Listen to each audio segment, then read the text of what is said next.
Good morning class. पिछली videos में हमने यहाँ पे कुछ क्वेश्चंस कवर कर लिए हैं। एग्जाम्पल नंबर कहाँ तक कवर किया था? 4 तक ना। अब यहाँ पे एग्जाम्पल नंबर 5 देखते हैं। तो एग्जाम्पल नंबर 5 में यहाँ पे देखो क्वेश्चन क्या गिवन है। यहाँ पे क्वेश्चन ये दो सर्कल्स आपस में एक दूसरे को इंटरसेक्ट कर रहे हैं, ठीक है ना। एक सर्कल ये है, एक सर्कल दूसरा ये है।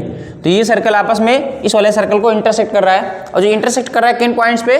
पॉइंट ए पे कट कर रहा है और ये पॉइंट बी पे कट कर रहा है। जैसे यहाँ पे देखो ये सर्कल हो गया और दूसरा सर्कल, एक दूसरे को पॉइंट ए और बी पे इस तरह से कट कर रहे थे। पॉइंट ए और बी यहाँ पे गिवन है, ठीक है ना। पॉइंट ए और बी को मिला दिया आपस में, ए और बी को आपस में मिला दिया, ठीक है। अब क्या कर रहे हैं इसमें, ए और डी जो है ये इसका डायमीटर है। इस वाले सर्कल का डायमीटर क्या है? AD है। तो मान लो ये डायमीटर ये जो है हमारा AD है, और इस वाले सर्कल का डायमीटर क्या है? ये AC है, ठीक है ना। अब हमने क्या किया, D से एक लाइन ड्रॉ कर दिया C को मिलाते हुए। तो यहाँ पे D से C को मिलाते हुए एक लाइन ड्रॉ कर दिया, और हमें इसमें प्रूव क्या करना है कि B जो है इस लाइन CD पर लाई करेगा, ठीक है। क्वेश्चन यही गिवन है, ये NCERT का एग्जाम्पल नंबर 5 है, सबकी बुक में दिया है, वहां से पढ़ लीजिए आप। देखिए, 2 circles intersect at 2 points A and B।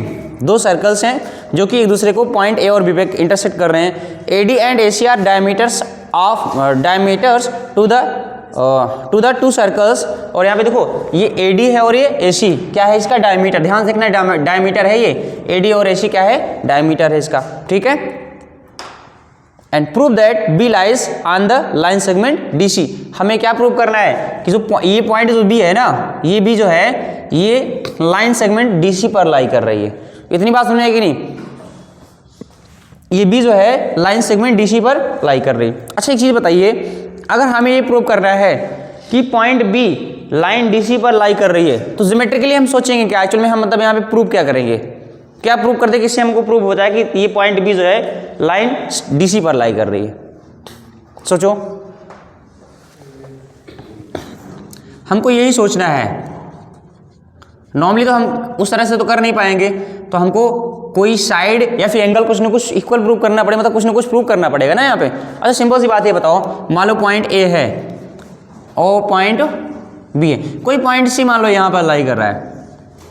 तो अगर इसके मतलब यहाँ पे देखेंगे, मान लो पॉइंट ये सपोज करो O हो गया, अगर एंगल देखेंगे तो क्या ये बड़ा बन रहा है कि नहीं? यहाँ पे मतलब ये 180। तो अगर कोई पॉइंट अगर AB लाइन पर लाई करता है, इसका मतलब उस पॉइंट पे एंगल क्या होना चाहिए? 180 डिग्री होना चाहिए कि नहीं? तभी तो लीनियर एंगल बनना चाहिए ना।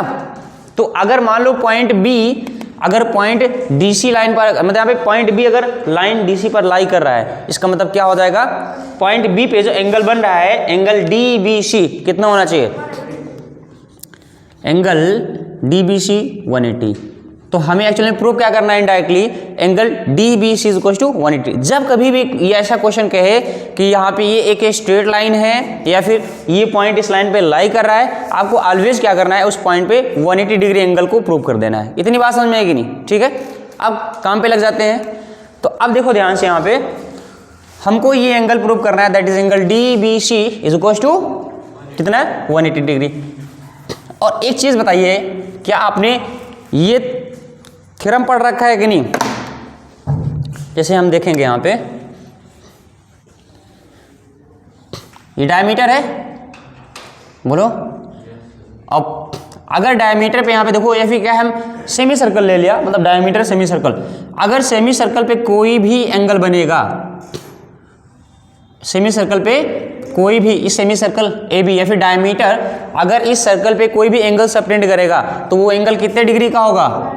90 डिग्री। बताया था कि नहीं हमने? है ना। क्यों? क्योंकि इसका इस पॉइंट AB का सेंटर के साथ एंगल कितना बनता है? 180 डिग्री। तो यहां से एंगल कितना बन जाएगा? हाफ ना, 90 डिग्री। 90 डिग्री। इतनी बात समझ में आएगी नहीं? अब ध्यान, बट ये कंडीशन यहाँ पे ये है कि जो AB लाइन तुम्हारी है, जो एंगल सबटेंड कर रहा है, ये हमारा क्या होना चाहिए? डायमीटर होना चाहिए। इतनी बात समझ में आएगी नहीं? अगर हम यहाँ पे इस वाले सर्कल पे आ जाएं, क्या AD डायमीटर है? क्या नहीं समझ में आ रहा है? AD डायमीटर है ना। अब ये डायमीटर क्या इस वाले सर्कल पर, अच्छा उस वाले सर्कल को भूल जाओ एक मोमेंट के लिए, भूल जाओ वाला सर्कल था, अभी इस वाले सर्कल पर ध्यान दो। तो क्या AD डायमीटर इस वाले सर्कल पे एंगल सबटेंड करेगा? तो A से एंगल सबटेंड करेगा अगर पॉइंट B पे, तो AB और D से B पे, है कि नहीं। तो ए बी और डी बी को मिला दिया तो मतलब ये डायमीटर ए डी जो है पॉइंट बी पर एंगल सबटेंड कर रहा है, तो एंगल कितने डिग्री का हो जाएगा, 90 डिग्री हो जाएगा ना। ध्यान से देखो, हमको यही सर्कल इमेजिन करना है, अगर ये वाला सर्कल इमेजिन करोगे कंफ्यूजन हो जाएगा यहाँ पे। अगर हम यही सर्कल इमेजिन करें, अरे कुछ ऐसे इस टाइप का बन रहा है, दैट इज यहाँ पे है और मान लो पॉइंट बी यहाँ पे दिया है, ये बताओ, ये पॉइंट बी और ये डी हो गया और ये हमारा डायमीटर है। क्या ऐसा बनेगा कि नहीं, पहले बताओ, ठीक है ना। तो यहाँ पे हम क्या लिखेंगे, that is angle A B D is equal to क्या हो जाएगा 90 डिग्री, और यहाँ पे रीजन क्या लिखेंगे, एंगल ऑन सेमी सर्कल, है ना, एंगल ऑन सेमी सर्कल। तो सेमी सर्कल पे जो एंगल बनेगा वो क्या होगा 90 डिग्री होता है, तो एंगल ऑन सेमी सर्कल। इतनी बात समझ में आएगी नहीं। सेम इसी तरह से अगर हम देखेंगे तो क्या एसी भी तो डायमीटर है, एसी भी तो अपने वाले सर्कल पे क्या है, मतलब एसी भी तो अपने वाले सर्कल पे ये 90 डिग्री एंगल यहाँ पे बनाएगा, बोलो। तो यहाँ पे क्या हो जाएगा, angle A B C is equal to 90 degree, और यहाँ पे क्या रीजन लिखेंगे, एंगल ऑन सेमी सर्कल। क्या इतनी बात समझ में आएगी नहीं। अब ध्यान से देखिए, यहाँ पे दोनों एंगल्स हमको मिल गए, अब दोनों एंगल को ऐड कर देते हैं। तो अब यहाँ पे ये बताओ, angle D B C is equal to क्या हो जाएगा, डी बी सी दो एंगल से मिलकर बना है, इस एंगल और इस एंगल से। तो एंगल डी बी सी बराबर क्या हो जाएगा, एंगल डी बी ए प्लस सी बी ए ना, बोलो, एंगल डी बी ए प्लस सी बी ए। अच्छा, एंगल डी बी ए कितना है, डी बी ए। अब ए बी डी का हो या फिर डी बी ए, बात ही की ना, कितना हो जाएगा 90 डिग्री, और एंगल सी बी ए भी कितना है 90 डिग्री, है कि नहीं। तो एंगल डी बी सी कितना आ जाएगा 180 डिग्री। क्या हमको angle D B C 180 degree prove करना था कि नहीं। तो हम यहाँ पे क्या बोलेंगे, अब angle D B C 180 degree आ गया, हेंस जो ये बीच वाला पॉइंट है, ये point B, hence point B lie on the line segment D C.